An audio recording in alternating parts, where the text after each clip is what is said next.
সাকিব আল হাসান যে এই যে ওয়ান এক্স বেট নানা রকম জুয়ার বিজ্ঞাপন করতেছে, এ নিয়ে আপনার মতামত কি? ওয়ান এক্স বেটের জুয়ার যে বিজ্ঞাপন বা সে ভিডিও পোস্ট করেছে আমি দেখেছি, ওটা উদ্বুদ্ধ করা বা তার ফ্যান্স ফলোয়ারদের তিনি ওই মেসেজটা হয়তো দিতে চেয়েছেন। তবে অনেক্স বেটের বা জুয়ার প্রমোশন আসলে আপনি বিগত দিন থেকে দেখেন ক্রিকেটার এমন কেউ নেই যে করে নাই।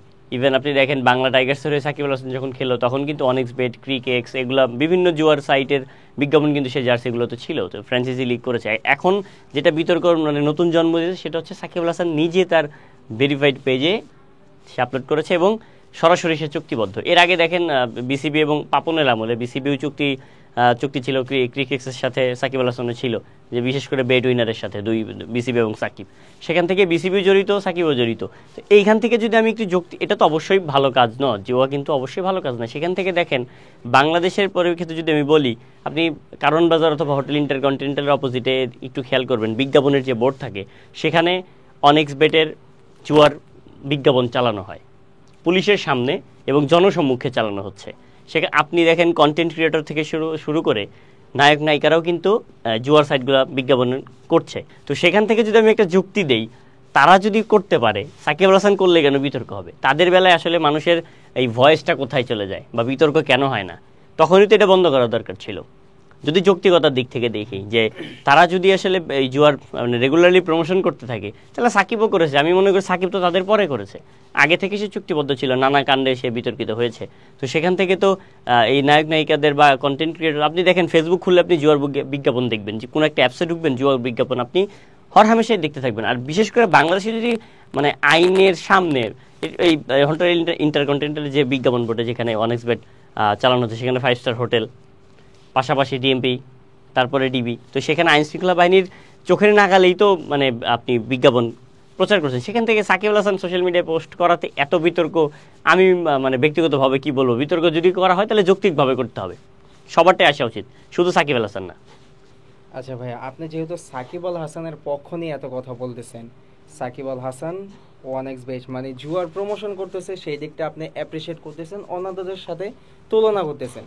কিন্তু সে যেহেতু একজন ক্রিকেট খেলোয়াড়, তার সাথে তো আরও 10জন প্লেয়ার রয়েছে বা আরও সাবেক রয়েছে, আবার 19 দলে রয়েছে, এরকম অনেকেই রয়েছে।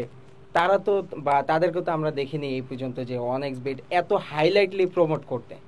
এই বিষয়টা নিয়ে কি বলবেন? আমি প্রথমে বলি, আমি অ্যাপ্রিসিয়েট করিনি, অ্যাপ্রিসিয়েট না, বিষয়টা হচ্ছে আমি যৌক্তিকতার দিক থেকে যুক্তিটা জাস্ট দিয়েছি। যদি ওরা করতে পারে তাহলে সাকিব আল হাসান যদি করলে এত বিতর্ক হয়, তাহলে তাদের ক্ষেত্রে সেই জিনিসটা হওয়ার দরকার ছিল, যাতে এই জিনিসটা আর না বাড়ে। এবং যেভাবে আসলে সোশ্যাল মিডিয়াকে যেভাবে জুয়ার আয়ত্তে মানে মার প্যাচে ফালানো হয়েছে বা ফেলানো হয়েছে, সেখান থেকে ক্রিকেটাররা জড়ানো অবশ্যই দেশের জন্য ভালো না এবং তার ফ্যান্স ফলোয়ারদের জন্য আমি মনে করি ভালো না। বাট আপনি দেখেন জুয়ার মানে এমন প্রবণতা এখন বাড়ছে, প্রত্যেকটা জায়গায় এখন জুয়াতেই জড়িত, ক্রিকেটটাও সেম ওইভাবেই কিন্তু চলে। তো সেক্ষেত্রে আমি বলবো আমি যৌক্তিকতা জাস্ট দিয়েছি, কিন্তু অ্যাপ্রিসিয়েশন এটা কখনোই কেউ করতে পারবে না, কারণ জুয়া এটা নিষিদ্ধ, এটা নিষিদ্ধই। নিষিদ্ধ, তারপরে তো অন্যান্য ক্রিকেট খেলোয়াড়রা করছে না, সে করতেছে। এই বিষয় নিয়ে যে দর্শকদের যে আক্ষেপটা, সেটা কি আদৌ যৌক্তিক না?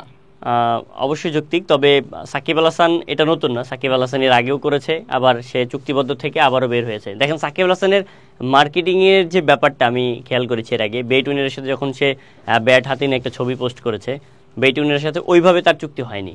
তিনি যে পেমেন্টটা নিতে চেয়েছিলেন তার পেমেন্ট সে পেয়েছে শুধুমাত্র মার্কেটিংয়ের জন্য। যখন বিতর্ক হইল তখন কিন্তু সাকিব আল হাসান ওইখান থেকেও সরিয়ে দাঁড়িয়েছে, এবং বিসিবি যখন বললো যে আসলে তাকে চাপ দেওয়া হলো এইভাবে কেউ জড়িত থাকলে সে বাংলাদেশ টিমে খেলতে পারবে না, তখন কিন্তু সাকিব আল হাসান অটোমেটিক্যালি কিন্তু জুয়ার সাইড থেকে নিজের চুক্তি কিন্তু সরিয়ে ফেলেছিল। তো আর বাকি ক্রিকেটারদের কথা যদি বলি, আপনি দেখেন যখন লেজেন্ডস লিগ হয়েছে, আব্দুর রাজ্জাক, খালেদ মাসুদ পাইলট থেকে শুরু করে যারা লিজেন্ডারি ক্রিকেটার আছে, তারা যখন খেলতে নামলো তখন আপনি জার্সির মধ্যে খেয়াল করছেন না আমি জানি না, জার্সির মধ্যে ক্রিকেক্স লেখা। তো বিজ্ঞাপন, জুয়ার বিজ্ঞাপন তো ইন্টারন্যাশনালিভাবে প্রমোট হয়ে আসছে, সেখান থেকে আমাদেরকে আগে ধরতে হবে গোড়ায়, তারপরে এই ক্রিকেটারকে আমরা যেভাবেই মানে কন্ট্রোলে আনতে পারি না কেন সেভাবে করতে হবে।